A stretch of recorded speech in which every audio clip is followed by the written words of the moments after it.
Good afternoon, everyone, and welcome to the live Q&A with me, Professor Michael Scott. It's the 20th of June. Is the summer flying by? Tomorrow, 21st of June, longest day of the year already.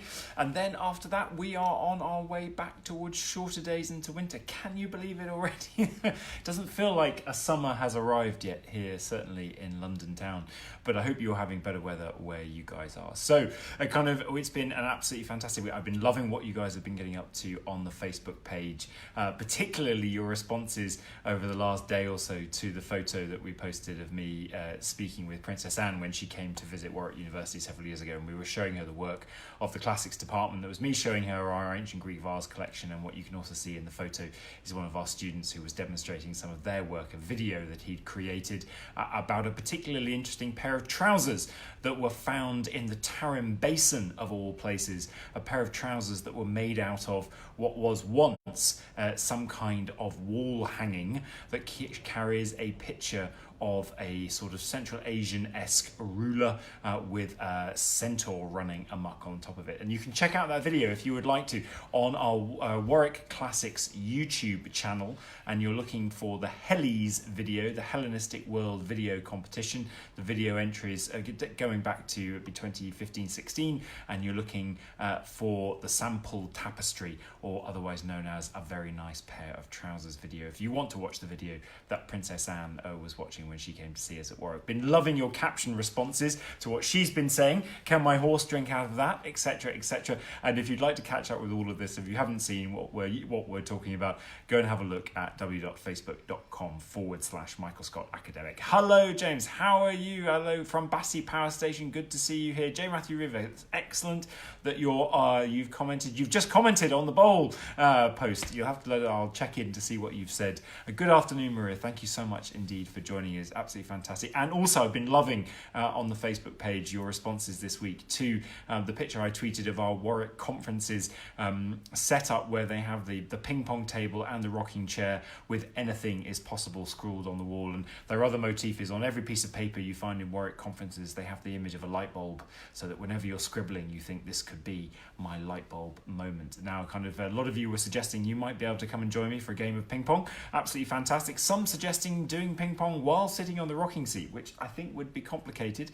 And if I tell you that at the Warwick conference venue set up, they also have a set of indoor croquet, well, I think we could have quite a competition on our hands in between ping pong, croquet, and I'm sure there's some other indoor sports they've got going there to help get the commercial and creative juices flowing during a conference. Good afternoon, Patricia. Thank you so much for joining in. And of course, it goes without saying, thank you for your fantastic questions that you've been sending in over the past week and a half or so for us to answer today. And we're going to get cracking with a question that's come in from Lara Adiemi, and that's: if Roman legislation was flexible enough to allow their conquered territories freedom of religion, on what basis did some emperors like Nero have to go ahead and persecute Christians? So this is a really interesting question, and it is kind of one of the things that we grapple with so much, that on the one hand we talk about the Roman world and the way the Romans did empire and the way the Romans did governance as being incredibly light touch. They weren't light touch when they conquered, the armies moved in and conquered, but after that initial conquest and after submission, Roman preference was always to leave the native power structures intact. Indeed, if the local rulers could be left in place, that was all the better, as long as they officially agreed to submit to the Roman Empire and to the Roman Emperor and to pay some tax. Now, that was their position on both military and political issues. It was also their position, as much as possible, on religious issues.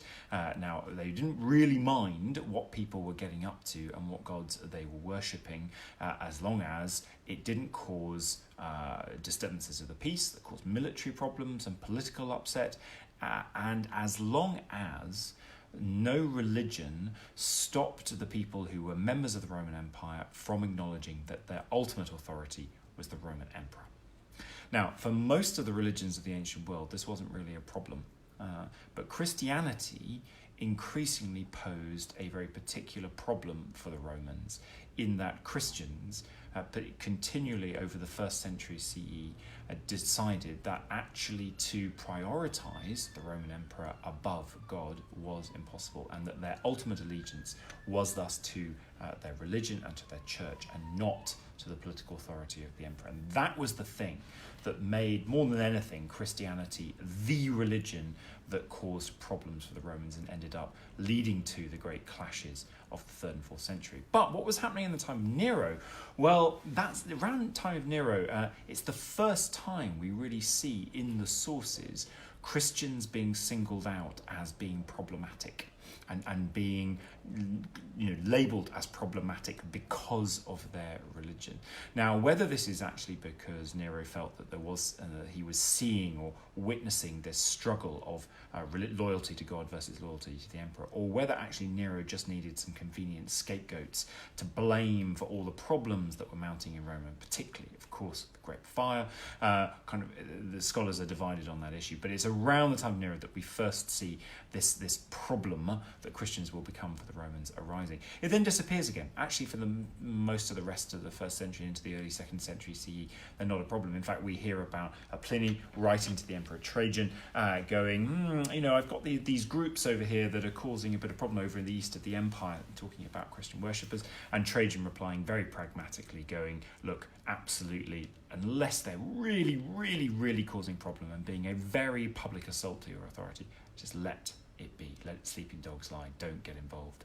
Hello, Anthony. Hello, Chris. How are you doing? Great to see you. So, thank you, Laura. Thank you so much for your question. It's a really interesting point about what is it about Christianity that ultimately comes to make it something which crashes into the way that the Roman Empire works in the ways that other religions did not. And particularly flagging that first moment with Nero when things start to go a tiny bit wrong. We've got another great question from Kerry Stewart that's come in. So thank you so much for sending in your questions. As always, you can send them in through the Facebook page, facebook.com/Michael Scott Academic, or you can send them in direct to us at Gmail, michaelscottacademic@gmail.com, or you can reply via Twitter or Instagram and we'll pick up those questions and add them to the list. So keep them coming in. Or indeed, if you've got questions about what I'm saying now, please do ask them live on the Facebook Q&A, and we will endeavour to respond as we go. So Kerry is back from Australia. Is back to Australia after a month in Greece. A month in Greece, you lucky thing, Kerry. And she's been travelling all over. She was up in, following some of our suggestions, she was up in Thessaloniki, the Agora, the Pnyx in Athens. I'm glad you agree, Kerry, that the Pnyx is such an absolutely fantastic site. And of course, you went to Delphi Olympia, absolutely. But the stunner of the trip for Kerry was visiting Phillip's tomb at Vergina, and I absolutely agree with you, Kerry. I think this is one of the best museums in the world. This was where, up in Vergina, they uncovered the big tumulus mound which covered over a number of royal burials, including that, we think, of Philip II of Macedon, the father of Alexander the Great. But once they'd excavated and covered the tombs, they then put back the tumulus roof over the top, so that you descend into the tumulus to the museum to witness these tombs, and particularly the doors of the tombs lit in this extraordinary light, and also all the gold that they found in these tombs then absolutely set off to a stunning array of lighting so that it shines and glimmers in the darkness. This is a wonderful museum that you have to get to if you possibly can. And Kerry was asking, she came back with a few questions. This is what we like to see. Go on your tour and then come back with some questions to be answered. You're talking about Philip introducing coins as a means of exchange, and where might he have got that idea from? Now, I'm a little confused by this, because certainly coinage was circulating and in absolutely normal use way before the time of Philip II of Macedon. In fact, coinage is coming into use on the mainstream back in the 6th century BC, so several centuries before Philip II of Macedon. And most major Greek cities, by the time of Philip in the second half of the 4th century BC, have their own coinage, and indeed so do lots of rulers from different parts of the wider Mediterranean world. So I suspect what this might be getting at is that Philip II introduced his own coinage at the time of his accession and in the years afterwards. And this was an absolutely normal thing for a new ruler to do. One of the ways in which you got your image out there, you stamped your authority on the area that you were ruling, is by issuing a new coinage with your face on it, and particularly with some of the emblems that you particularly associated with, that could then be circulated out and around, and where your coins travelled to, where your coins were good, where they were accepted, where they were used, where they were traded, was a sort of explicit way of saying what the boundaries of your world really were. So I suspect that's what Philip, you were being told that Philip had done, and it would be something that Alexander the Great would do on an absolutely regular basis. And one of the fascinating things you see about the Alexander the Great coinage is as he conquers and goes east, you see the choices about his image changing, about who he wants to associate himself with. It might be, on one case, might be the great Greek hero Hercules.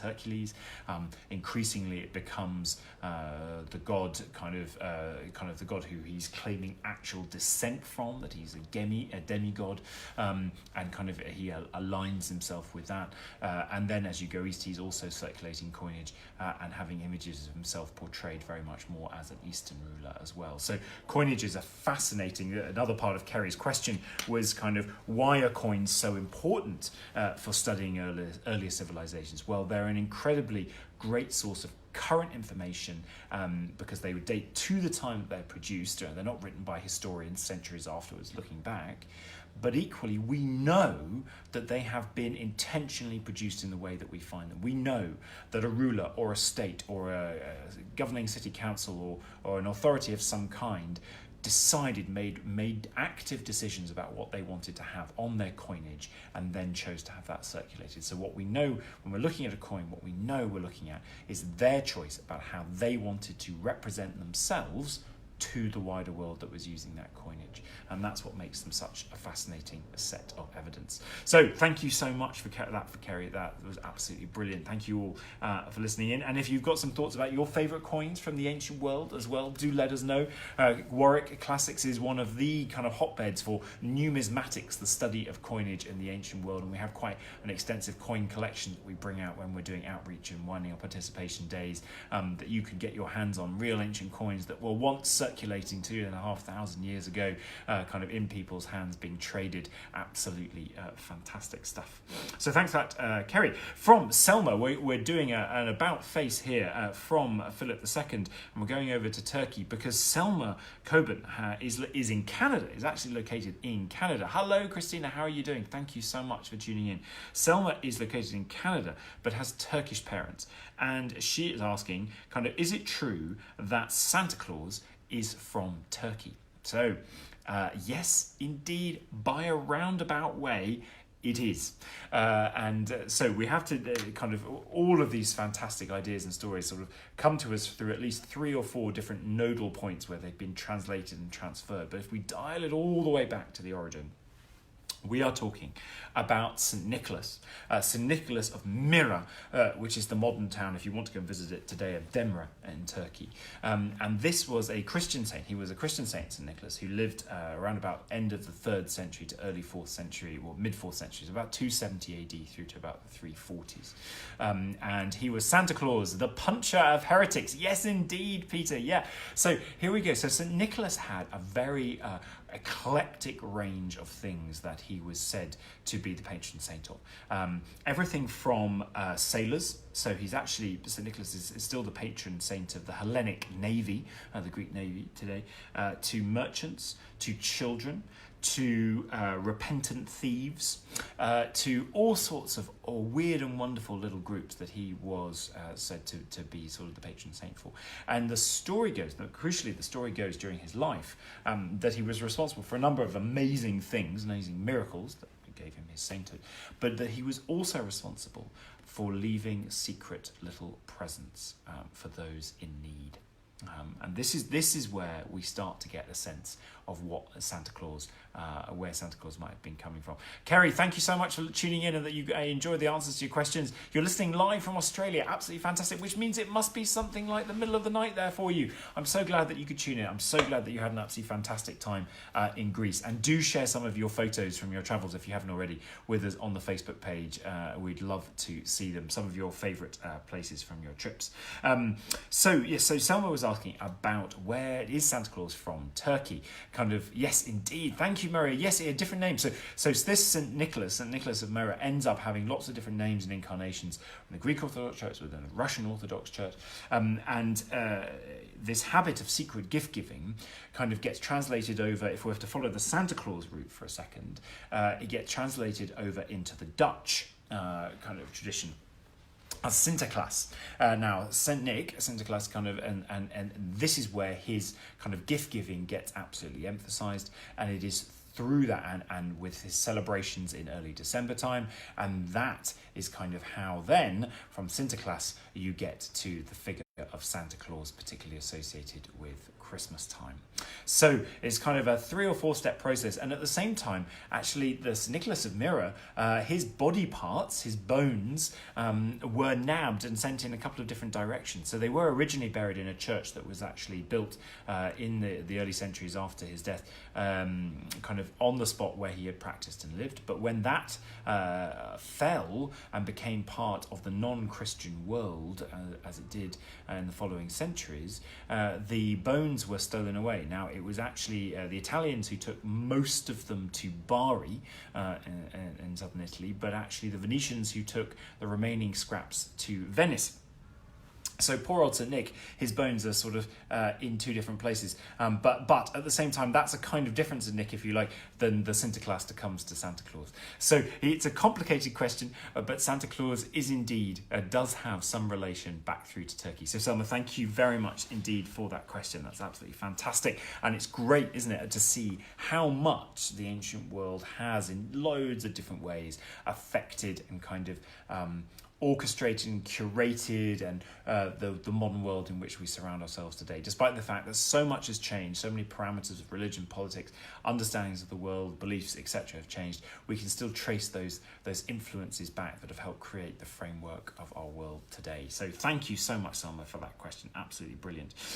We've got a moment to just take a break from questions and talk about different classic stuff that's going on in the news. Colette's asking, Colette, thank you for the question. Have you ever felt really scared when looking at things underground? It's an interesting question. I mean, obviously, we've been in quite a lot of underground places, underground drains, underground sewers, aqueducts, underground quarries, catacombs. But no, I don't think the question is scared from any of the things underground. There's been a couple of spiders I've seen that I wasn't too happy about. Although there was a moment when we were in the underground quarries in Rome. It was the first day of filming. We'd sort of abseiled down the tunnel into this underground Roman quarry, and they'd asked us to sort of move up onto a spoil heap of earth and rubble to be able to get into position to film a sequence between Xander and I. And then kind of as we were there in location, they got us in location, and we can't possibly move. We need to repeat the sequence so we get it absolutely right. What appeared under my foot but a little scorpion just emerged from out of the rubble and the earth at my feet. We're literally just walking around by my feet. And so I was like, oh, look, there's a little scorpion by my feet. And the only thing I know about scorpions is the kind of apocryphal story about the smaller they are, the more dangerous they are. And this was quite a small one. So in that sense, we tried not to move around too much more. And then when we came back to film Invisible Cities, Naples, a year or two later, Xander and I were down in the geothermal channels under the settlements, near the kind of the hot cauldron, if you like, of the entrance to the underworld, just around near Pompeii. And we were down in these geothermal channels, and we were then again in position to do a sequence together. And what would appear again at my foot, but another little scorpion. So in that sense, I kind of sort of got this sense I was a bit fated to meet scorpions underground in filming underground sequences. So not anything of the dead stuff from the ancient world that has made me go but some of the live things you find down there, certainly they've raised my eyebrows and my pulse rate a little bit. I don't mind admitting. So Colette, thank you very much indeed for that question. Absolutely fantastic. In the news, from Archaeology magazine, digging deeper into Pompeii's past. This is some of the great research starting to come out about Pompeii, which is not simply talking about the town as it was frozen in time when Vesuvius volcanoes erupted, but actually starting to think about this town as having a much, much longer history dating back in time. And what do we know about that early development of Pompeii town, when it was not yet the coolest place for elite Romans to hang out in the summer months, when it was a little kind of seaside resort of its own? What do we know about that? And slowly, carefully, without wanting to disturb the later levels of the from 79, archaeologists are beginning to find interesting stuff about the nature of the town over 1,000 years worth of change leading up to 79 AD. I mean, actually amazing to think that town, when it was frozen in time, was already 1,000 years old. That group's coming from the University of Missouri. From the Archaeology News Network coming out, where parts of new Doric monument found at Paestum. Is absolutely amazing. Paestum, one of the most visited archaeological sites in southern Italy. Absolutely fantastic. You must get to it if you can. And they were doing some clearing of kind of a massive amount of sort of foliage that had grown up and not been cleared for quite a while, to find huge parts of an entire new Doric monument that no one knew was there. So that's absolutely fantastic. It'd be great to see what's coming out of that in the next couple of years. BBC News, we're talking about the fact that Durham University are appealing for archaeology volunteers who are willing to help with an ambitious archaeology project to explore religion from prehistory to the present day, led by Durham University in the northeast. So if you are in that area and you want to get involved, the link for how to do so will be on the Facebook page, so do follow that. And then again, traces of a Roman temple found in Lisbon. This comes from the Archaeology News Network again. I think this is absolutely brilliant, isn't it? We're kind of constantly tripping over the remains of a 2,000-year-old past stretching all the way across our European continent. And then again from the Archaeology News Network, I thought this was very interesting, coming out of Jordan's Pella, the town of Pella in Jordan, in the Jordan Valley, where they're uncovering beautiful art tools from a large stone building that are dating to the late Bronze Age too. Now that's 1400 to 1200 BCE, so that's 3,500 years ago, just under, and this is often thought of as a time of collapse of the Bronze Age. Late Bronze Age 2 is the era of collapse of the Bronze Age. So to find such extraordinarily beautiful material coming from what they think to be a kind of palatial residence of that period is absolutely superb, and it's according to the excavators of exceptional quality. So very much looking forward to seeing that stuff. Linda, yes, kind of absolutely Mary Beard program doing Pompeii, absolutely brilliant. Sophia, what would be your favourite place in Greece and why? Ooh, favourite place in Greece. Well, as Kerry will know, I recommended going to the Pnyx in Athens as a wonderful spot to sort of take in both a great archaeological site, but also to have an amazing view over the Acropolis and the whole parts of Athens. And I love the way that on Sunday afternoons, loads of Athenians are just walking in that area, flying kites on the Pnyx, etc. I think that's brilliant. Vergina as a museum up in northern Macedon, absolutely unmissable. But this was a question that was going to come up as well, is kind of where were we? Where in Greece would you put yourself to sort of really get a sense of both its ancient past and its modern beauty? And I would send you, if I could, to the Amphiaraon at Oropos. So you might need to get rent a car to get to this. It's probably not on the main public transport lines. Oropos is not that far from Athens. It's kind of on the border between the territory of Athens, of Attica, and its next door neighbour. And the Amphiaraon is a sanctuary. It's a sanctuary dedicated to Amphiaraus, who was a healing god, sort of related to Asclepius. But I think both the sanctuary itself is a totally overlooked archaeological site. You won't see many people there, but it's amazing. You sort of go down, you've got natural streams running through it, the remains of buildings, remains of altars with sort of specially designed viewing platforms around them. There's a theatre there, kind of in good condition. You've got the places where people would go to sleep to get their medical cures. You've got the remains of a community that lived around it as well. But it's also in an extraordinarily beautiful natural location, which I think speaks to some of the just gorgeous scenery that Greece has to offer in this valley, but wooded valley all around it. So you feel the silence and the separation from the real world and hear the tinkling of the stream running through the sanctuary, and you're transported away not just to a place where it feels like it has ethereal value and you can see why it became a sacred site in antiquity, but also you're just transported away out of the real world to a place of absolute natural bliss, which I think is what Greece does so well.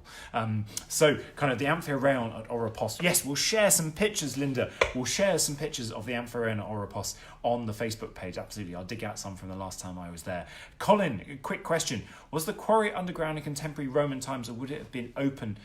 Yes, it was underground. Absolutely. It was underground even when they were excavating it. And they were particularly doing it because they were following for the lines of tufa, the volcanic, special volcanic material that allowed the Romans to make their absolutely fantastic concrete. So they would have been obviously opening up a tunnel to get down into it, and then a slave workforce, a kind of menial workforce working away, hacking away, and you can see the hack marks of their chisels still on the walls down underground. And then these guys would have been loading the stuff into sacks on their backs, and you can see these exit tunnels that literally go straight up with hand and footholds cut on the sides as they were being clambering back up to the surface.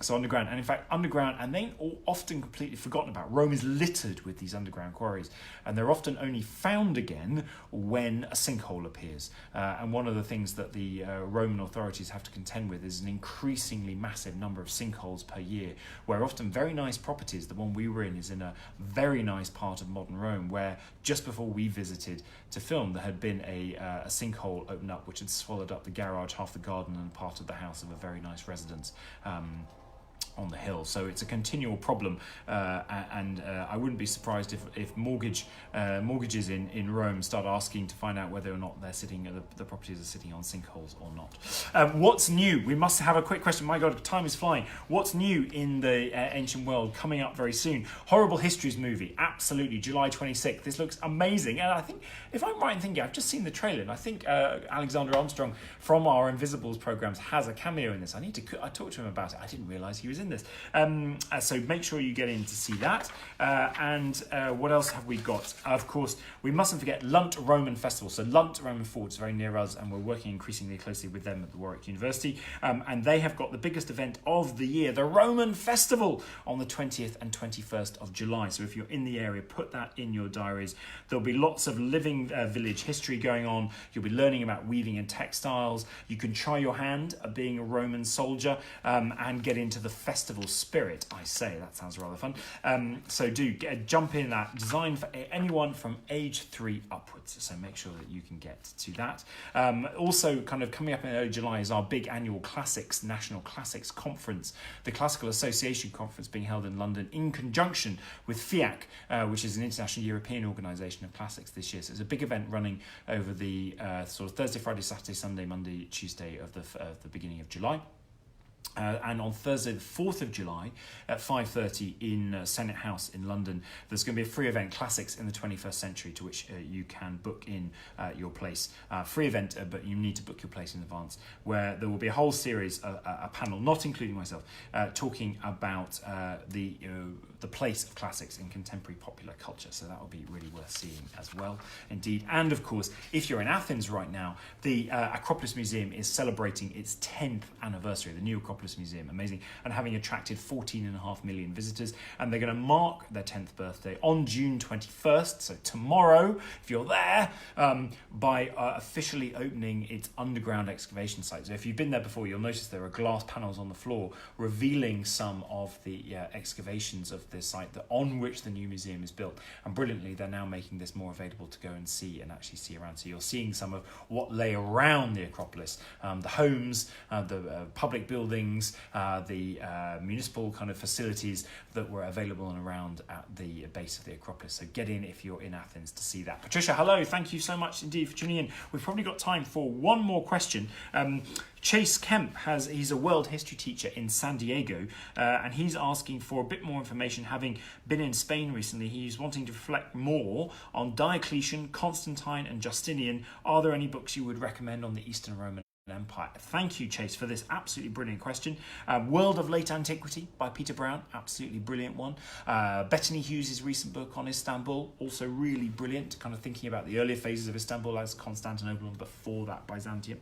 And Stephen Williams, Diocletian and the Roman Recovery would be my kind of 3 top options for that period. Absolutely fascinating period, not often talked about enough, and particularly the difficulties faced by those emperors in just holding together an empire that had become so large, and the different attempts that they made in different ways that they tried to do it as the world was changing within them and around them. Yes, Colin, absolutely. The Troy exhibition at the British Museum just been announced today. This is going to be a massive one coming up through the autumn and into next year. And I can't possibly comment, but there may be an announcement to come in a couple of weeks' time about a certain lecture delivered by a certain someone that you may be able to come to as well. So there we go. Hello, Latifa. Thank you so much for joining in. Keep tuned for some more of those. Final quick question from Catherine Anstey, who we're going through to Venice. We're going through to Venice. I would love to know how the wooden logs on which Venice sits were driven into the mud. I gather each log was about 4 meters long. So this is referring to our Invisible Cities, where we went to Venice and we looked at the way that the city was created out of those mud flats by hammering in wood pylons around the edge of each mud flat to create a secure base that then could be laid foundations that buildings could then be built on. And the extraordinary thing is that encased in the mud, in those anaerobic conditions, those wooden piles have never rotted. So some of them there are 400 years old or more. And we went down to visit a couple when we were scuba diving underwater. I was scuba diving underwater in Invisible Cities, Venice. So how do they get them in there? Well, they've got a pointed end. So they've got the stake. They look like a stake, effectively. And originally, they would have been hammering them in by hand, so to push them down into the ground. Now, nowadays, if you're in Venice for any length of time and you see them trying to replace some of the wooden stakes that both go into the ground and exist above ground, for example, that they tie all the gondolas to and that mark all the different waterways, the way they do that now is they've got a special boat that has an enormous sort of massive automated hammer on a crane, and they get the wooden stake into position, and then there is a sort of cap that fits over the top of this pile, and it gets pulled up, and then it's weighted and allowed to drop down and slam down onto the wooden pike to drive it into the ground much faster. So an extraordinary automated or Venetian particular format of an automated pile driver to replace having to do it by hand. Hello, Alexis. Thank you so much for tuning in. Sorry you guys are so late. You'll be able to catch up with everything of this live Q&A. We're going to put this, of course, as always, on the Facebook page. We've run out of time. Thank you so much for your fantastic questions. There's more to come that I haven't been able to get to, but I'll get to them next week. And next time, we are going to be able to do a Q&A next week on the 27th of June at 4 o'clock. So I look forward to seeing you then next Thursday. Please keep your questions coming in. Any thoughts about stuff that we've discussed today, do flag that up as well on the Facebook page, and we'll share some pictures of the Amphiorine or Oropos. And do keep letting us know your thoughts and keep sending in those questions. All right, have a lovely rest of the week and weekend. Take care of yourselves. Take care.